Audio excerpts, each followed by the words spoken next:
Hello, everyone. Welcome to the Infinite Abilities Podcast. I am your host, Nick Yerhart, and we are here to encourage each other to find our own unique abilities. Let's go. All right, everyone. So today we have Gill, and this woman is incredible. I can't wait for her to share her story and tell you all about how she helps other people. So, Jill, let's get right into it. Can you tell the audience a little story about yourself that kind of got you to where you're at now? Sure. So, first of all, thank you very much for inviting me onto your podcast, Nick. It's brilliant to be here. So, thank you. So, I have a learning and development business. We celebrated our 20th anniversary last year, and we specialise in an approach called forum theatre. So I have a team of professional actors, and we create short scenarios, short dramas about workplace issues. And then we go into our client organisations and we play out those scenarios, and our audience, who are made up of managers typically within the organisation, they redirect the scene. So they can interview the characters to find out more about what's going on, and then they can redirect the scene. So we show the problem and they direct it to a solution. And in that, we can cover, those really difficult conversations about performance management or sickness absence, inappropriate behaviour, all of the sorts of things that managers might find a little bit tricky and need some practice, but we do it in a very dynamic, fun way with a group. But we have a no role play rule for the delegates. So our actors take all the role play, but they work with the group in terms of creating the solution. So we co-create the better outcome for our characters. I think this is so cool because you're helping teams work together in the workplace. Basically teamwork.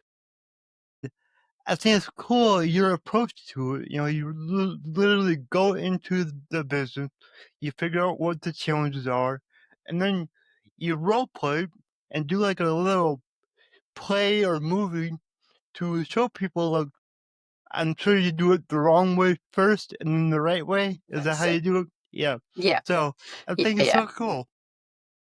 Yeah, it's fun, and it just really lands those important messages. And we've covered everything from sort of customer service skills all the way through to some really challenging issues around bullying and harassment, even domestic violence, where we've been invited into a sort of housing complex and working with their residents about those behaviours. Yeah, it's an amazing way to work and we love it. That's awesome. And it's one thing to go into a meeting like we've all been, and somebody's just talking to you, telling you what you shouldn't do, telling you what you should do to resolve issues. But what you do is a whole nother level. We all learn better when we see solutions.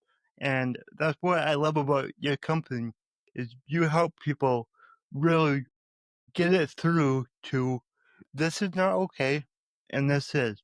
So the next time that this happens, this is how you should approach it and handle it. Yeah, and it's the group are coming up with those solutions, and they can try several different approaches within the group to see what's really going to land. And of course, the actors need really advanced improvisation skills because they need to stay in character and not just accept the redirection and just do whatever they're told, because that would mean that they would become quite a different character or personality. So Yeah. they have to stay within the character we've created. And that means sometimes they push back a little bit and they might say, oh, hang on a minute. Do you realize how much work I've got to do? I can't just be having meetings all the time or spending time with this person. I've got my own to-do list, blah, blah, blah. So it's really reflecting the work challenges. So we can put some of the complexity in there. And I think what makes a difference to the learning is that people have to work hard to get the outcome.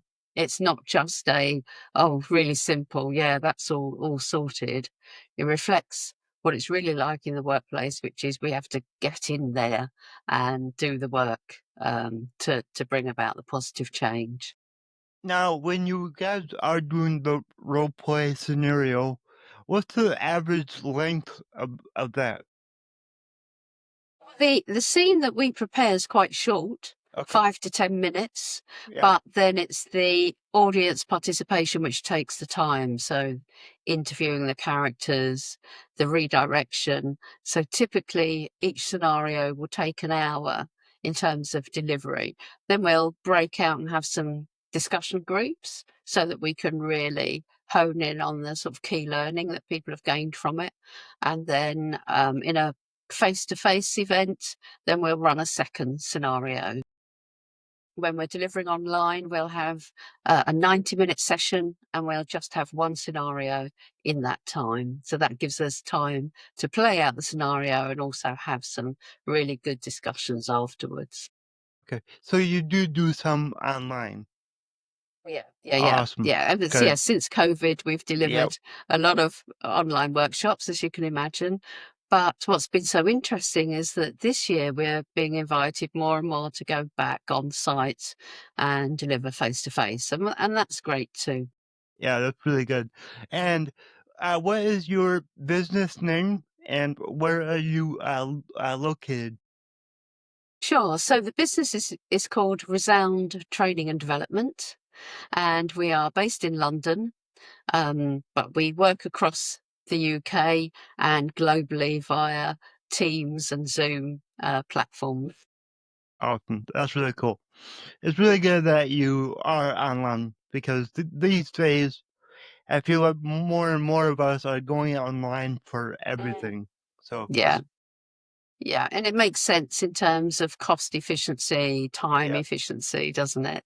yeah, Um, but as I say, we do get invited on site, and that's great, especially for larger conferences. You know, we do workshops, those sorts of events too. But of course, a lot of the work is done online, as you say. yep. Now, was there events that happened in your life that kind of led you to opening this? Yeah, so many years ago when I was 17, and still at school, I was studying for my A levels. They're the advanced levels we take in the UK. And with my English literature group, I went to the local theatre and we saw a production of Death of a Salesman by Arthur Miller, and it had a profound effect on me. And the reason for that is that at that time in my life, my dad was receiving care within a mental health hospital. He'd had a breakdown, and um, there was, certainly in our community at the time, quite a stigma about that. And I really felt that as a teenager. Um, and then seeing this play, it was incredible. It just dawned on me that actually we weren't alone. There must be other families going through this. And although I'd sort of known that intellectually before, hadn't sort of really felt it. And yet somehow seeing this play, I thought, well, if a play's been written and you know on stage all these years, um, addressing these issues, then there's obviously lots more people experiencing that. And that evening, I suppose I experienced the power of theatre to bring about some sort of change. And I knew that night that I would somehow find a way to use theatre, to work in theatre, to bring about some sort of good, some sort of social good. And it took me a long time to get there, but I found a way eventually through HR, learning and development. Um, and then I went to a drama school as a mature student doing a sort of part-time course. And then I discovered forum theatre and I thought, oh, this is it. And then I worked towards finding a way to launch it as a business. So, yeah. Yeah. So hold on to those dreams for anyone out there that's got an idea or something that really resonated with them as a young person. You know, you can find a way. Just keep holding on to that dream and that vision. You can definitely find a way through to doing it. Just recently did a podcast. My guest name was Andrea Fung. If anybody wants to go watch it, but we talked a lot about following our dreams, figuring out our purpose in life, and Mm. sticking to it. Don't give up. Just keep trying and trying and trying, because I believe a lot of us, we're all afraid to fail. You know, failure holds us back because we're so scared. And I tell Yeah, people, like, you can't fail if you just don't give up. You know, you can yeah, have a setback, then you learn from it, move on, and do better the next time. yeah. And sometimes it's just that the time is not yet. And it will come back, and if it's meant to be, I do believe it will come back in some other shape or form, and you'll recognise it, and then you'll think, "Oh, no, this is the time. This is the time when we can really move forward on this." So, yeah. Exactly, exactly. So when you're working with companies, I like to talk about companies because I understand that more. But what are like the top two challenges that you help the company work through? Mm. So, I think conflict, having strategies for managing conflict in teams is a really big one.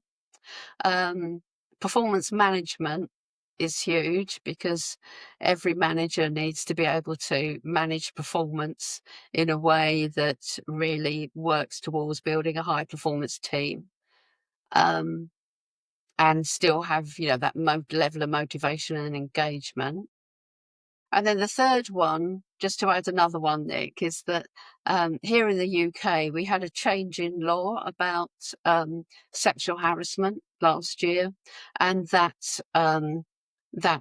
meant that we got invited to do a lot of workshops around that issue because businesses and organisations needed to ensure they were compliant with that law change, which put a real emphasis on employers preventing those inappropriate behaviours.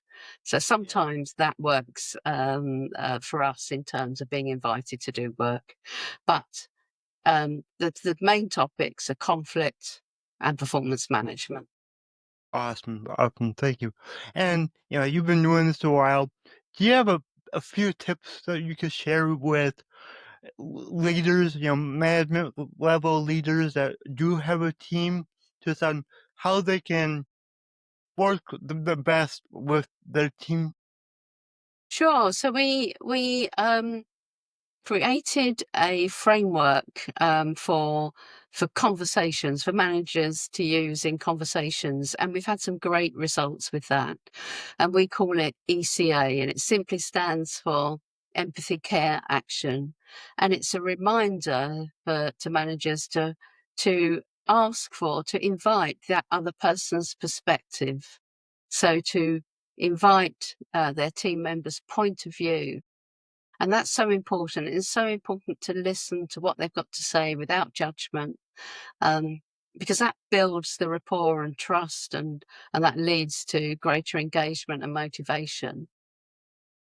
And having understood your team member's perspective on something or point of view, um, then of course that it opens up the conversation where you provide your point of view and your expectations, but it's also an opportunity to let them know that you care about the outcomes, the team's performance, but also care about that individual as well as a team member.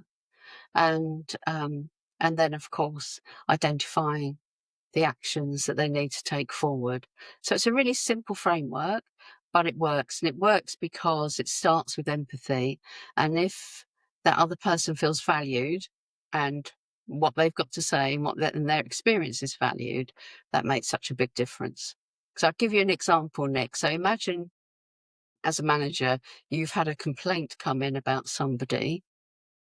It's very tempting to sort of seize that information and go in hard on the conversation with your team member. But actually, you've just got one perspective on that issue Yep. and you need more than that. So rather than doing that, if you start the conversation with, I've had this call from X, and telling me about an interaction or the conversation they had with you earlier. Before I discuss that, I really want to understand from your perspective what happened. So, what was going on? What were you thinking and feeling at the time? And once you get that information, you've got a more rounded picture. Of course, you can go to others for their perspective as well, but it means that you just don't go in with that Yep. one-sided view, and that you give that other person the opportunity to explain what happened from their perspective. And they may well say, "Look, I made a mistake, and I'm really sorry."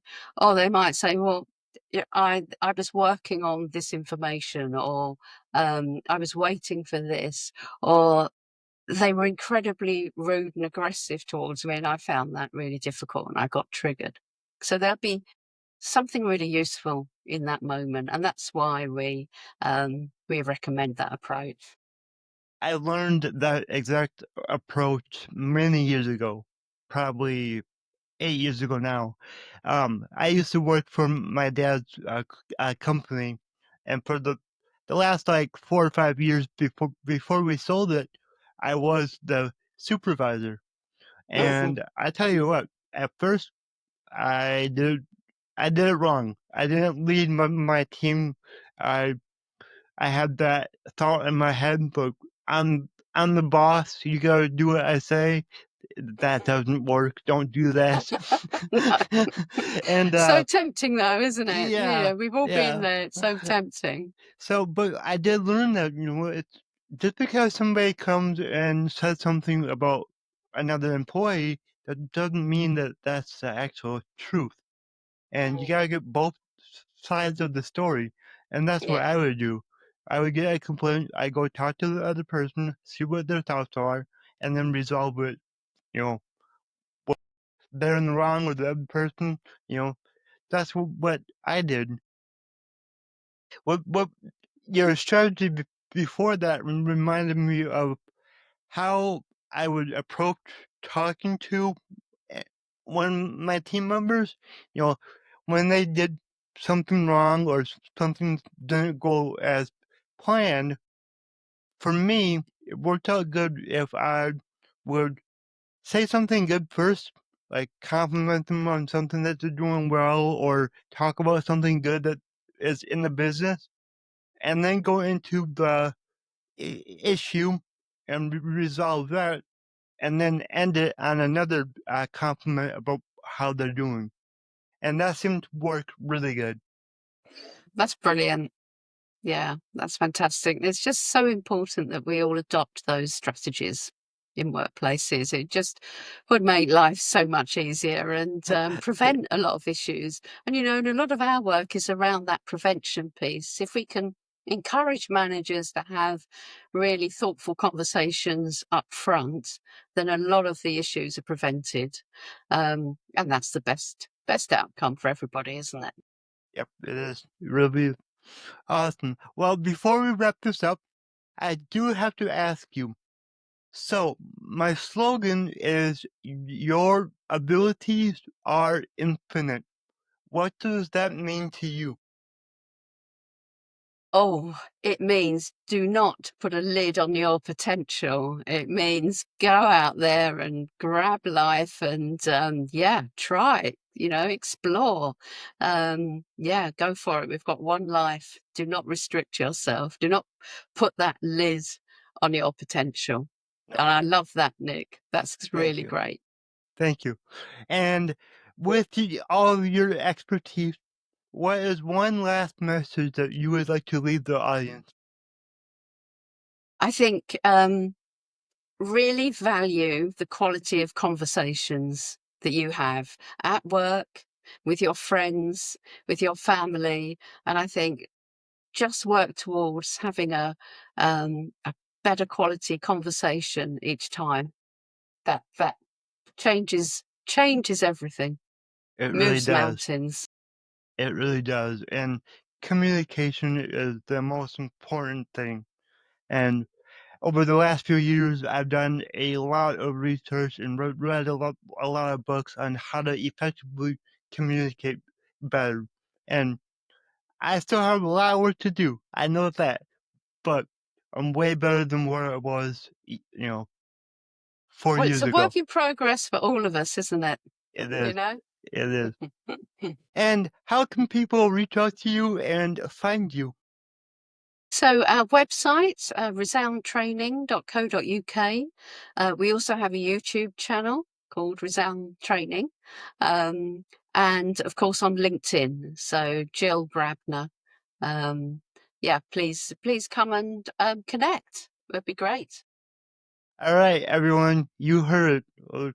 You know what to do. If you have a team and you're struggling, you gotta contact Jill right now because she can help you out. Fantastic. Thank you. All right, Jill, thank you for being on the show. It was really great. Thank you, Nate. If you enjoyed this show, please go ahead and share it on your Instagram story and tag me in it, the Nick Yerhart. Also, go ahead and share it anywhere else that you see fit, because the only way that I can grow this is by you guys sharing it. I don't sell anything on here.